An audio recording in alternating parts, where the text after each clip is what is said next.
put through this exercise of having your name and your family just, dragged through the mud by Linda McMahon. And I bet you sometimes you ask yourself the same thing. You come down here week after week and you make the phone calls and you knock on the doors. And I know sometimes you think, am I really making a difference? Is this really going to matter in the end? Well, I want to tell you this story. Not long after the health care bill passed, and I can tell you a million of these stories, and Dick can as well. I was sitting at my local community pool, and a guy about my age came up to me and said, "Listen, I'm sorry to interrupt you. I was with my son in the pool, and he said, I just wanted to tell you thank you." I said, "Oh, that's very nice. For what?" And he said, "I wanted to say thank you for the health care bill." And I said, "Oh, well, great, thank you very much." And he said, "I just want to tell you that my son has a heart defect that he's going to live with for the rest of his life, and it's very expensive.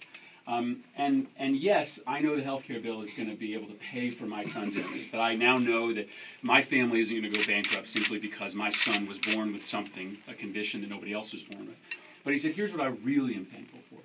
I can go to bed every night now knowing that my son can be whatever he wants to be in life, because he is not going to be held hostage by this illness, that he's not going to have to wonder whether the job that he's applying for will give him coverage, that he's not going to have to wonder that if something happens to him, whether or not he'll be able to keep insurance coverage and keep working. He now can live his dreams rather than have his life dictated to him by a condition."